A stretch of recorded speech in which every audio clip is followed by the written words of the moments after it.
the question from each table while you guys are waiting for your main entrees to come out. And I'm going to hand it over to WKTV, Mike Mall, who's been a super supporter of this whole event. Come on, Mike. Thank you, Ty. I appreciate that. As Ty said, for those of you that don't know me, I'm Mike Mall with WKTV, and I get to be the yacker here a little bit besides these two guys up here. But as I stand up here, I look out over people that are there, and I kind of feel like, Ty, I should be sitting down because we've got somebody in our crowd here that has done many more of these than what I have and has been a longtime friend of yours and the family and Wyoming Lee and the entire community in the areas and everything else, and a longtime supporter of WKTV and of course the slapstick comedy shows that we see on these shows, on the card show interviews with Denny, and that's Ray Puhler. So, Ray, it's always good to see you. God bless, sir. Always good to see you. All right. What we're going to do real quick is, as Ty came around, he said we're going to ask for one question from each table for either Denny or Darrell, whichever you would prefer. So we're going to start right here in front and kind of work our way around a little bit. So whoever was designated as the questionnaire. Based on the time frame that you guys played, compared to the time frame now you guys playing, who do you think has a harder time during the season playing the ball? Do you think they have it easier now or just as hard as you guys had it? What the hell did you say? say it one more time. I'm too old to understand. The guys that are playing now, do you think they have it just as hard as you had it playing ball, or do you think they have it easier? Go ahead. You can remember this. I can't. Well, I don't understand. Kind of maybe. Well, let me. Okay, so if they had it harder to play than we did, is that what? Harder for you guys to play ball back then? Oh, of course, no question. Well, of course it was. I mean, they didn't have to drive around in the DC-3 flying and going and all that kind of stuff. DC-3. Yeah, remember that? You used to fly those, didn't you? Not DC-3. Oh, what? We had to. No, sometimes we had to. I remember in AAA when I was playing in Richmond, playing AAA, having to get onto the planes, and of course they weren't charters. Well, we didn't have charters really. We had to go from wherever, find a plane that was going somewhere close to the next city we were playing, catch another plane. But what we'd have to do is they put the luggage, because there wasn't enough room on the bottom for the luggage, they put the luggage inside the plane. And before we took off, the pilot would come back and make sure and tell us and move guys around so that the weight would be in the right spot. So I think they have it a little easier now. No, I think what you're trying to say is the travel's easier for them, although they have to travel all the time. Things, it's nice to, after the game, of course, just jump on a plane and go somewhere. I will. There's one thing that I will add to that. The only time I ever flew on something I don't think was a charter was in the minor leagues, and I was in the minor leagues only about a year, so I was lucky there. But the second part about that is that never once in my years with the Tigers did we ever, maybe one time, going to San Francisco, we had to catch a flight, just grab any seat we could. But outside of that, I never remember in the 10 years I played Detroit that we ever did not charter everything we flew in Detroit. In fact, the first 4 or 5 years, we flew a French airplane called the Caravelle.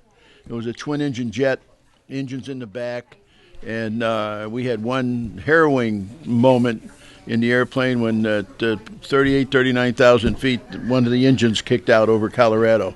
And that got everybody's attention pretty much. But the Tigers really did.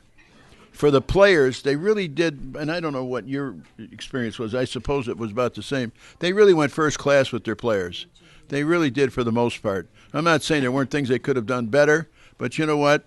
From a guy that grew up, well, you grew up the same way I did. I grew up in the south side of Chicago. I was born, as a matter of fact, one block from Midway Airport. Always wanted to be a pilot. And because I grew up there, and it was just a thrill to get on. First time, you show up at the airport with your bag, and somebody grabs your bag, takes your bag. Where are you going with my bag? I'm going to put it on the plane. You sure? Yeah, okay. And so they grab everything. They grab your underwear, your gloves, your shoes. It's unbelievable how well they take care of you. I've always said that somebody should have the privilege of walking in my feet, in my shoes for a day, a month, a year, because that's how good life can get. It really can. Forget what I said then. He said he didn't remember that part, but I guess he did. Yeah, well, the Braves didn't treat us quite as good as the Tigers did. And listen, one thing, we met each other with the Atlanta Braves.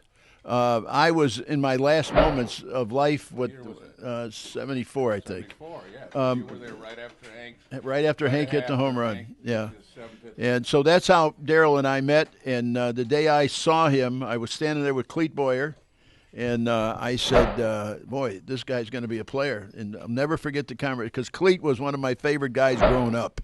Cleet and Kenny, his brother, and in fact, I used one of his brother's cars when I was in Harlan, Kentucky, and didn't bring the car back for 4 days. And he was just, I said to Cleet, who, by the way, was a pharmacist, not a legal one. Let me tell you one thing. Open too. That pharmacy was open 24/7. I don't care what you needed. I don't care if it was penicillin, PP-cillin. I don't care what it was. He had something to fix you. And I'll tell you one quick story. He knew when I first came over to Atlanta, I really had a bad arm. I mean, I was through. I'd almost severed my rotator cuff totally in my shoulder and didn't have much left at all. And the only way I could go out there is if I got shot up with cortisone before every ball game and then tried to pitch 3, 4, 5 innings. Well, he came to me before the ball game. He said, I understand your arm's really hurting you. I says, Cleet, I can't even tell you how bad it is. I said, I can't even lift it above my head anymore. He says, I got something that'll help you a little bit. And I said, what is it? He says, it's a medicinal product that you will enjoy about 5 minutes after you take it. I said, what the hell does that mean? He says, take my word for it. You'll feel a lot better. So I went over to him and he gave me a shot glass, and it smelled. In my life, I never had a drink up until that point in my life. And I smelled it, and I said, Cleet, this is booze or something, isn't it? He said, no. He said, that's just this medicine. That's the way it smells. I said, all right. So I chug-a-lugged it, one swallow, and I'm almost threw up what I've been eating for 2 weeks. That's how bad it tasted. And the worst part about the taste was awful, but I swallowed it, and I'm going to tell you, he was right about one thing. 5 minutes later, I could have gone through cement walls, honest to God. And number two, this is the best part and the worst part. When I went out to warm up that night, which was about 10 minutes later, after 5 pitches, I was ready to pitch. That's a true story. And by the way, that night that I used this stuff for the first time, we got rained out. And I was up for 2 days. Yeah, we were looking for you. In '84, you were the highest paid player on the team. Honest to God. And I think you were the first Tiger to make over $1 million in a season. Honest to God. Did that come with any stigma in the clubhouse? Did the other players know that at the time, or did it put pressure on you to perform because you were the highest paid player? So, at the time, you got to remember, as I had played 15 years already, and the Tigers and the Yankees and the Dodgers were the only team. You forgot the mic. Oh, did I need the mic? Oh, that's not on. It's for the camera. Oh, for the camera. Okay. So the Yankees, the Dodgers, and the Tigers were the only ones that were interested in me. And at the time, it wasn't supposed to be that way because that was when collusion was coming on, so only certain teams wanted. So the reason I really signed with the Tigers was because they gave me – I was 37 years old. They gave me a 3-year contract. Dodgers and Yankees would only give me 2-year contracts. Even though I hit 30 home runs the year before – I still was very productive and all that kind of stuff. It just worked out in the Tigers was that, Enos Cabell was also the first baseman, was a free agent. They saw a chance to get a power-hitting guy, and as we'll talk later maybe about how great that team was. And it needed somebody that was an older guy, was a veteran guy. So my value to them was as much being a veteran and to be there and give all those young guys that were coming up together. So some stability, whatever. But I didn't realize until spring training that I got there, and they thought I hit 40 home runs every year. So that was I wasn't going to tell them I didn't. But, the money never came up. It never had any. And at the time, I actually was not really one of the highest paid guys. On the Tigers, I may have been, but they were younger, so they didn't have long-term contracts yet. That was just kind of the time when things were changing a little bit. So that never came up. Except at least not to my face. So even the press was great to me here. It was really, there was no questioning until after 84 when we were on when I found out they were trying to trade me. After we won the World Series, Tom Monahan, who we found out later was from a United Airlines. We're on a United charter. He's got a big article in the United Airlines book that says, big long thing, first-year owner, never been a baseball, that kind of stuff.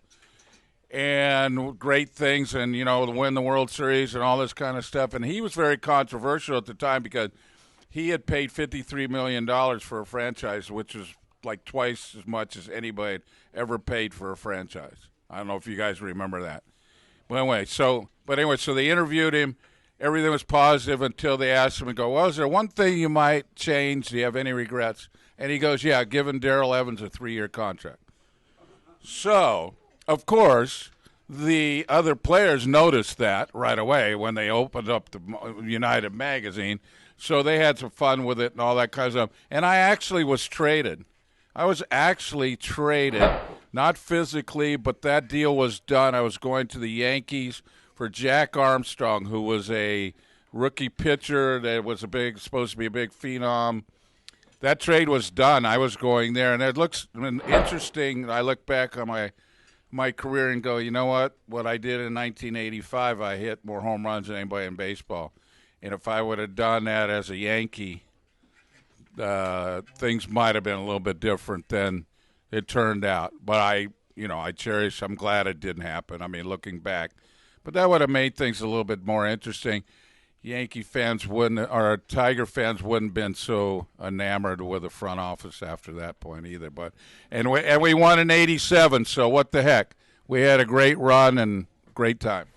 I have a question for Denny.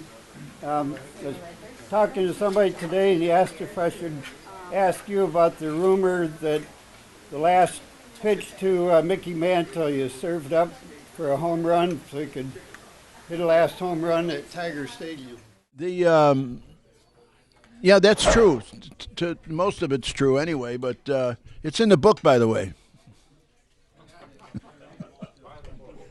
And by the way, we've sold the book now to two pretty big guys, Tom Selleck and his partner Donnie Wahlberg. So it's supposed to be out sometime in June of 2020. So, and by the way, I'll tell you something else happened to me about 2 weeks ago. Did you guys see the movie Rudy? I met Rudy. And I've got to tell you something. It is one of the greatest surprises of my life. Down to earth, super duper guy. You could never, the guy would have given me his shirt. I'm telling you, if it would have fit me. The guy was so gracious. So we went out to dinner with him and his agent and his attorney and everybody else. And I got to tell you, if you ever get a chance, we're gonna try to bring him here next year. The one crowd that I saw he brought in recently, He had to have 1,000 people there at the building. I didn't realize Rudy was such a big phenomenon. I had no idea. And everywhere he goes, he draws these monster, massive crowds.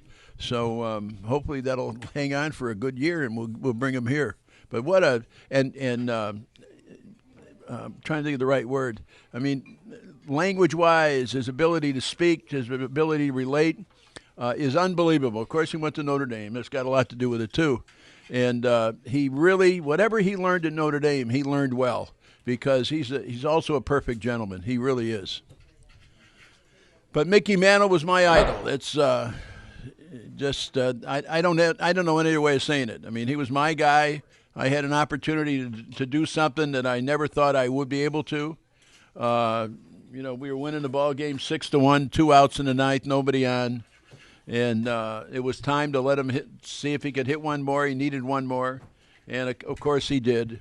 But the funniest part about that whole story is that after he hits the home run and does his home run trot, like most of these guys have when they hit a home run, he tried to come to the mound to shake my hand, and I wanted nothing to do with it because it was going to be trouble with the commissioner if he's shaking my hand. And the next thing I know is Joe Pepitone steps up into the box, and Joe screams out, he says, "Hey, I'm going to be here next year. I'll take you to dinner in New York. I'll buy tickets for you for a Broadway show. Whatever you need, I'm going to be there for you. I'll send a limo every night. Whatever you need, send me one of those pitches." So the next pitch I threw the ball as hard as I could.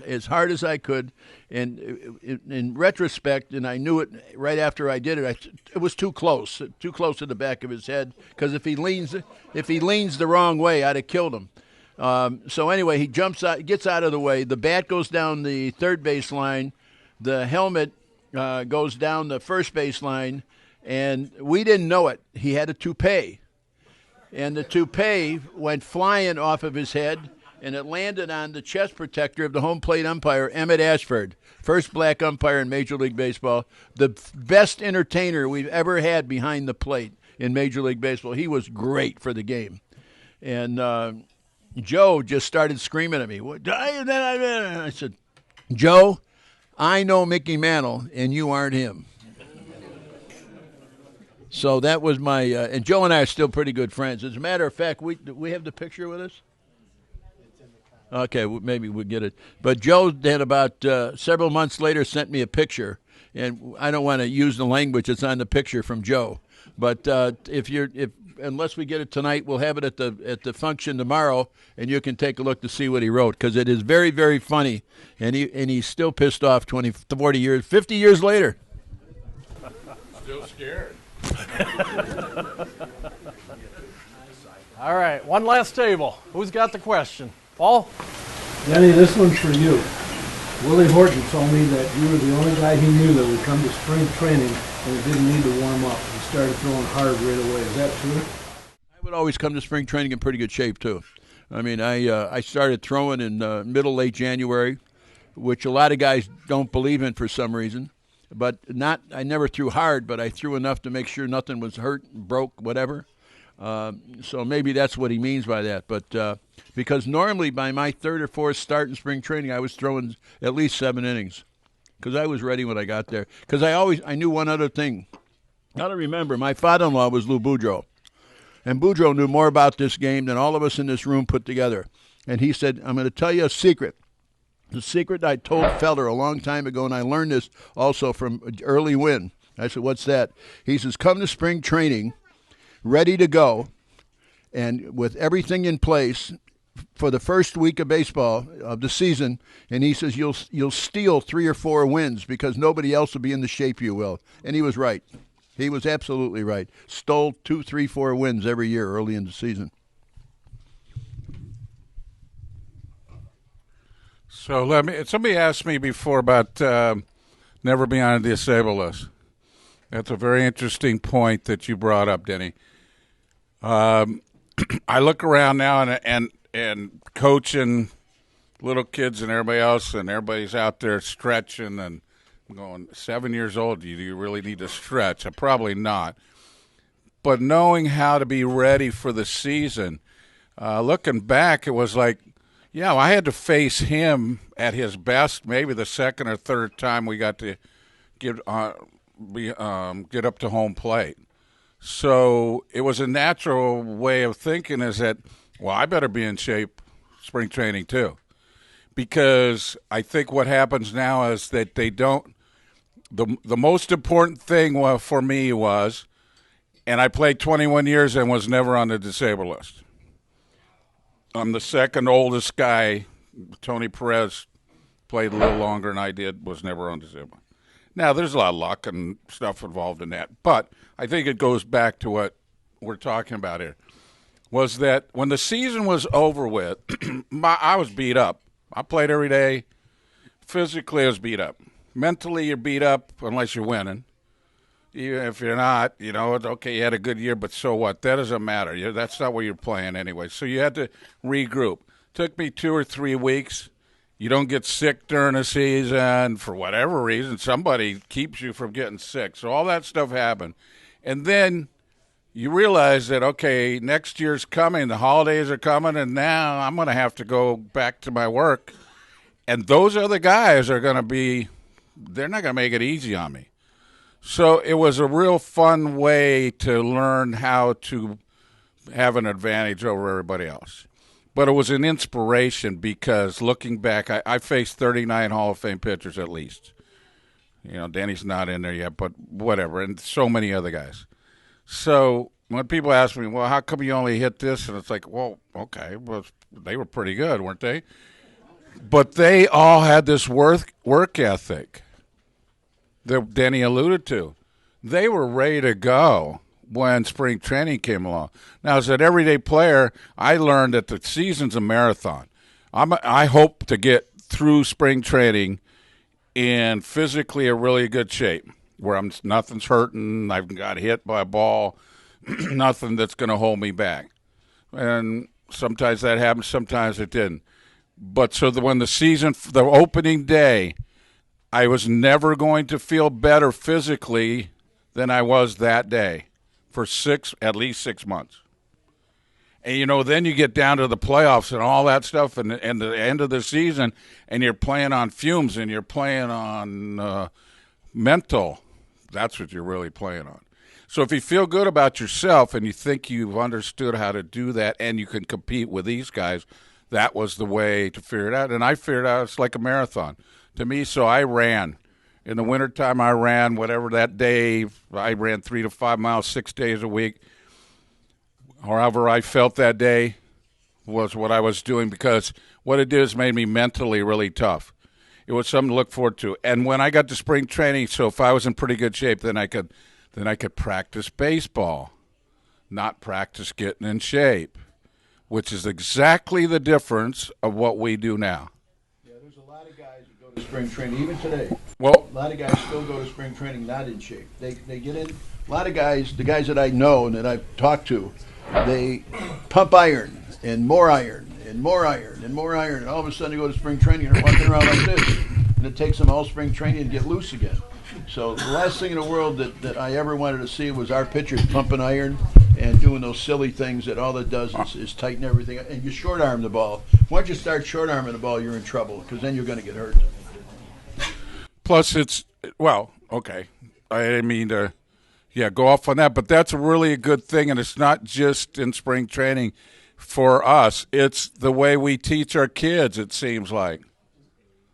That we emphasize more on them doing drills to, get loose and carry balls, and it's like, why don't we teach them? No, the more you play baseball, the more you learn. It's not about working out and then only playing baseball for a little while. That's what I'm saying. So the spring training for me is I always watched all the games, even though when the first couple of days or first week or 10 days, you only get one at bat or whatever. For whatever reason, the manager thinks, okay, we're going to ease you in, whatever. But so I want to get more at bats. I want to be up there. Even it's not so much how good I did at the time. It was just that I wanted to be ready for the good and the bad and the adjustments and all the other things I had to make. Plus, I had to find out how good he was from the year before. So playing against the other teams was not only against the stars, which we were going to see them a lot because they wanted to pitch a lot, but we also had to figure out the new guys. So going playing golf and the things they do now and trying to get away from it, it doesn't make sense. But, of course, why wouldn't you ask Cal Ripken? How did he play so long? Steve Garvey, a bunch of us, they don't ask us. It's amazing how they don't ask us, isn't it? They ask some trainer that supposedly, remember when Bo Schembechler came in with the Tigers? What did he do? Brought his football trainers. That was a genius moment. Well, okay. What do you think the players thought about that? But, it's like I kid now, too, and I haven't been coaching for 3 or 4 years regular, but, it's like these guys want to look good at the beach because, that's what's important to them. And so I think that's a tribute to why the best guys are the best. They figure it out. They're out there playing baseball. And the pitchers, and I don't know too much about pitching. Yes, I do. I know a lot about pitching. But I know about throwing. If you don't throw enough, you ain't going to be able to do it. And what do they do now? They got pitch counts. They got pitch counts in minor league. They got pitch counts in high school, don't you? Yep. What the hell's going on? A little league. Why? Who's taking over the game? We don't want Johnny to get hurt now. We're going to prevent him to get hurt instead of going, how in the heck did we do this before? How did Nolan Ryan pitch how many innings? Till 47, 48. Well, nobody asked. I pitched one ball game in my career.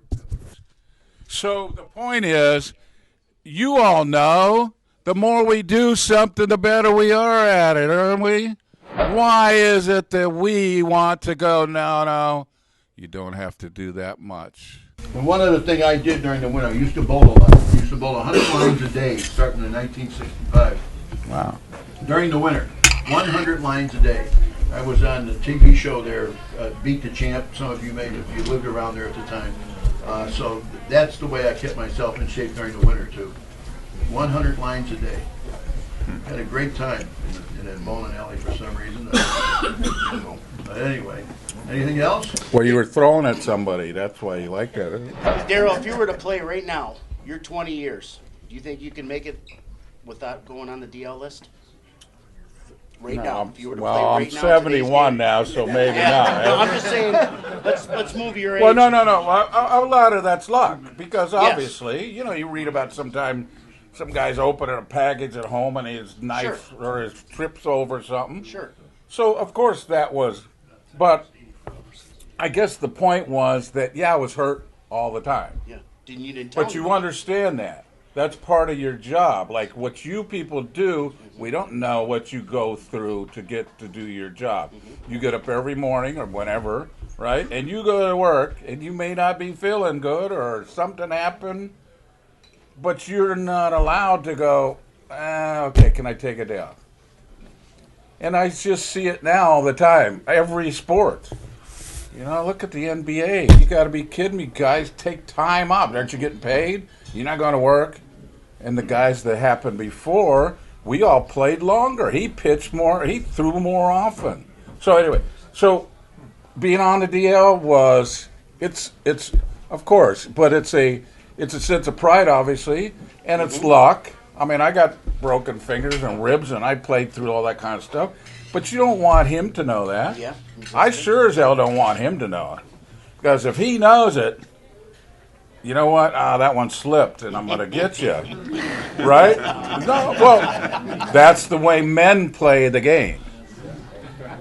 That's the way we play the game. It's not, if you don't take advantage of what's going on, then you're not doing as good as, because this is the game, it's a sport, but look at how much we love it. It defines us so much. Because if our team wins, right, we feel part of that team. We'll only care about, I had the best, maybe the biggest thrill I've ever had in my life, but it happened to be here in Detroit. In 1987, You know, okay, I'm sure you guys remember this. I got picked off at third base in a playoff game in the third playoff game. Yeah, I know you're shaking your head. You remember? I remember. Okay, so. Can we call you? Well, yeah. Well, no, that was an easy thing to call me. That was my teammates would call me that. But after it happened, it was for a reason. It wasn't because I made this glaring mistake and wasn't doing what they happened to have a pickoff on. Juan Berenguer was pitching. The short port behind Detroit. It was an important play. Juan Berenguer was pitching, who threw a wild pitch every other pitch. And the infield was in, and then I moved back. Well, anyways, whatever. So I had all these excuses, but I didn't. So after the game, and you know what? I wish all of you, I could have given you this moment of silence for about a minute and a half, laying on third base with the umpire doing this, and the crowd going silent, and then having to walk back into our dugout with our teammates. So it wasn't fun at all, but you know what happened to us? Okay, the next day we had to play, and of course I felt bad. We didn't come back. We lost by 1 run, and actually the next play, and the only person that would sit next to me in the dugout was Tom Brookins. Everybody else scattered. They didn't want to see me. They want to tell me, oh, man, we don't want to have this guy around. And he just joined the club. Yeah, well, he didn't like me. He didn't know me. So the next pitch was the wild pitch I was waiting for. Actually happened. And Tommy Brookins went, "Go, D, go." Honest to God, he did say that. And so the game's over. We lose. I got to be in front of all you people going, "What the hell are you doing? You just cost us a pennant." So I told him honestly and everything. Went home that night. And my kids they already went to bed. They weren't real friendly, and my dog was okay, but that was it. And the next day, but we had a day game, so I had to come right back. Next day game, first inning, hitting third, get up to home plate. I get a standing ovation from all you people.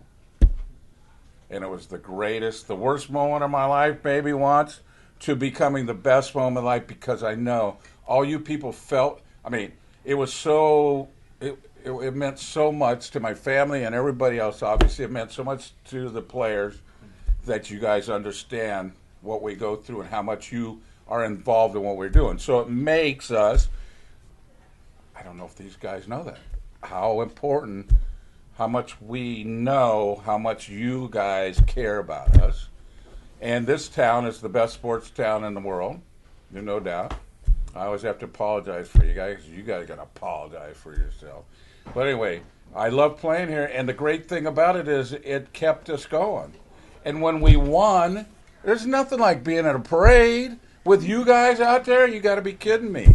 It wasn't so good after we won when you guys are burning down the buses and the cars and all that stuff.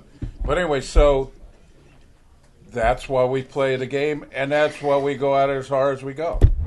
This was in the '69 All-Star game. And Willie, of course, the National League, I was pitching for the American League. And Mayo Smith said, "Listen, you're going to pitch next inning." He said, "Get yourself ready, da-da-da-da." And as I'm walking out, I turned to Mayo and I said, "Who's our first hitter?" He says, "Willie McCovey." Oh, I said, "Don't worry about him." He says, "Hey, he's the best changeup hitter I've ever seen in my life." And he says, "I know how you feel about your changeup." He said, "I know it." He said, "You don't think anybody in the world can handle your changeup." And I didn't. I didn't think, if I threw it well, I never thought anybody could hit my changeup. And but I only threw it when I was ahead of the hitter, 2-0, 2-1, 3-1, 3-2. And so somehow I got behind him, two balls and no strikes. And lo and behold, I said, here it comes. Here comes the changeup. I'll make him look like a fool. And I threw a changeup that was about 6 or 8 inches outside, and he hit it over the Washington Monument. I swear to you, it sounded like a rifle. It sounded like a rifle when that ball hit the bat. That's how hard. And remember, he hit it all by himself because this was a changeup. And he just reached out and did one of these, and it went. I've never in my life. So that's Willie McCovey. That's the only story I have to share with him. But he proved to me that day he was everything that they said he was. Good guy, too. Really a good guy. quick story. So we're in Pittsburgh, playing the Pirates. Willie Stargell's playing first. I walked. Oh, I'm sorry. I walked, and the turf back then was terrible. It's about as good as playing on this stuff here, and it was wet. So when the turf gets AstroTurf gets wet, the ball skips, and it makes it come faster. It seems like. Well, I get down to first base, running down there, and Willie Stargell, another one, just like Mac, one of the great people in baseball, always had a smile on his face, happy, and the umpire's standing there, and McCovey's coming to the plate. I'm at first, and Stargell goes, "Hey, D, how you doing, man?" "Okay, yeah, hey, good, Pops, good to see you. How you doing?" And everything. He goes, "What are we going to do here?" And I go, "What do you mean what are we going to do?" And he goes, "Well, listen, I'm going to give you my glove because I'm going to be hiding behind you when he gets up there." That's the kind of, the fear that he put in people, like you said. He probably has as many long home runs as anybody in the history of baseball. I saw McCovey play all the time, and I saw Oliva play all the time. So we would both have an opinion. But Tony Oliva, in fact, I did a card show with him this past Saturday, right? And what a hitter he was. Why isn't he in the Hall of Fame? You tell me, he hit 304 career. Look at Jim Cott, 287 wins. And don't take this the wrong way, because I know somebody's going to get upset when I say this. We just had two Tigers get in the Hall of Fame. Okay, we did. And deservedly probably so. But you know what? I think they should go in appropriately at the right time. For Jim Cott and Tony Oliva not to be in the Hall of Fame is a joke. But that's how politicized now Major League Baseball is today. You would have no idea how politicized it is today. I've attended some meetings the last couple of years. I was invited in to share my feelings about pitch counts and things like that. And we talked about it earlier, and we won't mention the same names, but there's two or three guys, former players, they're really running baseball. Former players really running the game. And they've been doing it 30 years, 35 years maybe? Too long. And way too long. I don't think neither one of them will die. But it's unbelievable where the game is today. It's just the opportunities aren't there either for players anymore like there was once. But it is what it is. They'll battle their way right through that just like we have everything else. But there's no greater game in the world. There's no better place in the world than to work for Major League Baseball with one of those teams. And I will say this, our pensions are very, very good, very good. And I don't think we have any complaints about, sure, we'd always like to have more money. And these kids who are playing today, they voted us down a few years ago, wouldn't give us a raise in our pensions. It's hard to believe. And we never, when we took over the pension in the late 60s, every time there was a new contract, we always gave the players who played, the guys who kept the game going, we always got them an extra $500 or $1,000 a month, $2,000 a month. And lo and behold, these guys are the first guys since the 60s, early 60s, that ever turned raises down for the guys that have been out of the game. Yeah, it's crazy, just hard to believe. And they're only making an average of $5.2 million a year. That's not enough. Apparently not, man. Anything else? I got hit in the shin. I was going to say, how often, you guys got clobbered back through the box a million times. How often was it real? And was it ever fake? Listen, I don't remember any fake. I remember that. And I never wore a cup. It's a photo of Denny clapping the mound. So you guys really feel sorry for him, don't you? Huh? How many times did he get hit? How many what? How many times did you ever get hit? Half a dozen times. Oh, okay. But 5 of the 6 I got You hit. think the ones I got hit hurt too? What do you think? But 5 out of the 6 times I got hit in the ass. I was going the other Well, way. that's the thing you would say. We tried to hit you a lot more, but we just couldn't do it. So you got the ball and you get to throw at us. Oh, it slipped. Yeah, I get that. I got your slip. Yeah, okay.